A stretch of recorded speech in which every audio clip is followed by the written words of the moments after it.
पायल एक खुले मिजाज की जिंदा दिल लड़की होती है जिसे उसके पापा ने फुल्ली सेल्फ इंडिपेंडेंट बनने के लिए सब कुछ सिखाया हुआ होता है।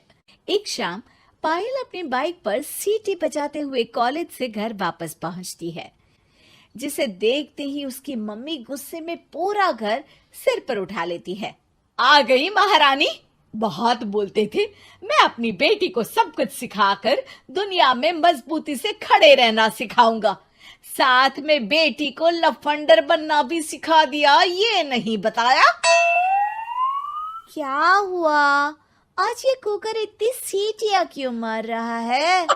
सीटी? सारी फसाद की जड़ तेरी वो बाइक और सीटी है, उन्हीं से लड़के छेड़ती है ना तू। हाँ, ये तो गलत है, मुझे बताए बिना ही लड़का छेड़ दिया। हाय तौबा, ये कैसा पति और बेटी मिले हैं मुझे। अरे मम्मी यार, तुम ओवर एक्टिंग बंद करो, और मैंने कोई लड़का नहीं छेड़ा पापा। शिट यार। अच्छा मम्मी, आप पहले मुझे ये बताओ कि आपको ये सब बेकार बातें बताता कौन है? अच्छा, तूने कोई लड़का नहीं छेड़ा?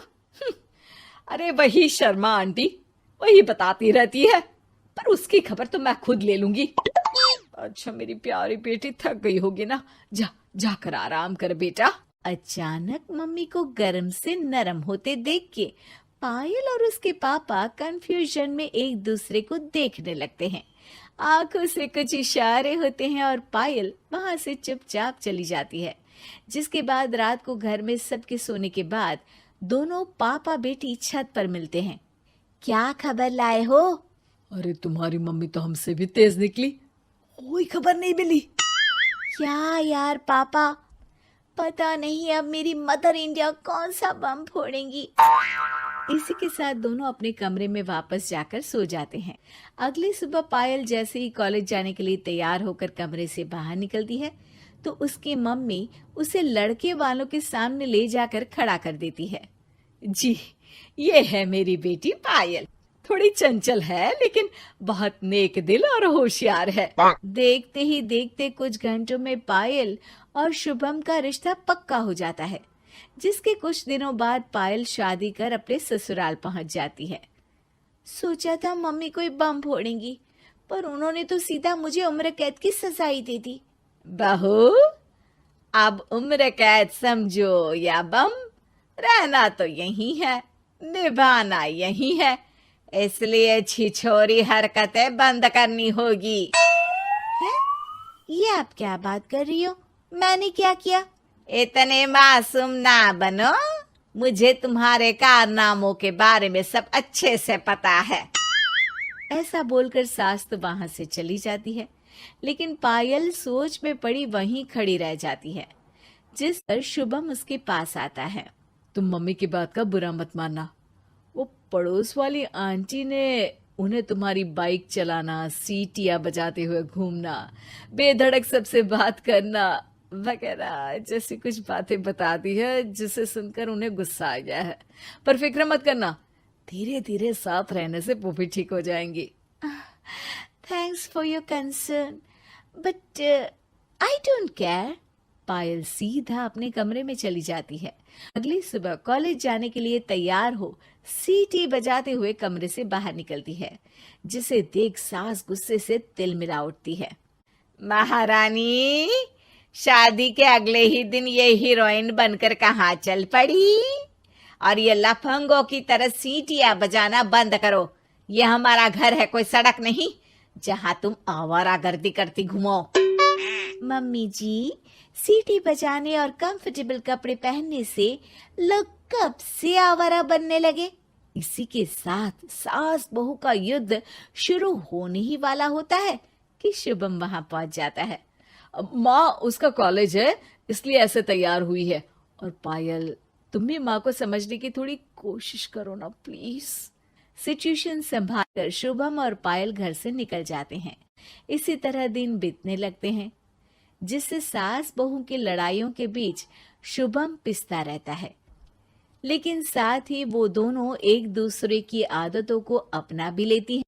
पर पायल का सीटी बजाना सास को आज भी नागवारा ही होता है। आसमान गिर जाएगा, धरती फट जाएगी, पर इसकी सीटी ना जी ना, कभी बंद नहीं होगी। अरे मम्मी जी, जब आप मेरे कुछ बोले बिना सीटी से ही समझ जाती हो कि मैं क्या बोल रही हूँ, फिर इसे बदलने की क्या जरूरत? यही तो हमारी यूनिकनेस है। पायल की बात से ज्यादा सहमत ना होते हुए भी सास हंस पड़ती है। उसी शाम पूरा परिवार घूमने जाने का प्लान बनाकर घर से निकल जाता है और उनके जाते ही घर में चोर घुस आते हैं और तभी वो सब भी दोबारा घर के अंदर आते हैं बाहर से। क्या यार पायल, एक शाम भी फोन के बिना नहीं रह सकती थी क्या? घर में ही तो फोन है, कहाँ चला जाता? अब जल्दी अंदर जाकर अपना फोन लाओ, मम्मी और मैं यहीं बाहर वेट करते हैं। ज्यादा बोल रहे हो, देखो अब और धीरे काम करूंगी। ऐसा बोलकर पायल घर के अंदर जाती है और बहुत देर तक बाहर निकल कर नहीं आती। अरे ये तो सच में जानबूझकर लेट करने लगी। चल कर देखते हैं ना। दोनों जैसे ही मेन डोर के नजदीक पहुंचते हैं, उन्हें पायल के सीटी बजाने की आवाज सुनाई देती है। हमें लेट करके खुद मजे से बैठी सीटियां बजा रही है। अरे गधे, ये मजा नहीं सजा है, जल्दी से पुलिस को फोन कर। माँ की बातों से कंफ्यूज्ड शुभम उसे देखता ही रहता है। सास खुद ही पुलिस को फोन कर देती है।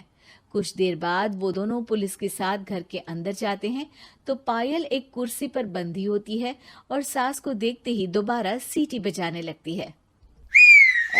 सीटियों की दुकान फिर से शुरू हो गई तू? और क्या इन सबको कह रही है कि चोरा है चोरा है? तुझे कैद किया है, थोड़ा तो तरस खाकर डर हमसे। और प्यार से क्या बोल रहा है इससे? अरे इसके सर पर बंदूक लगा, ठोक दे इसको। अरे चल झूठे, तेरे पास तो हथियार है ही नहीं। सास की बात सुन वहां मौजूद सारे इंसान हैरान रह जाते हैं और पुलिस तुरंत उन चोरों को अरेस्ट कर लेती है। आपको कैसे पता कि इनके पास हथियार नहीं है? अरे सीटी नहीं तो बताया।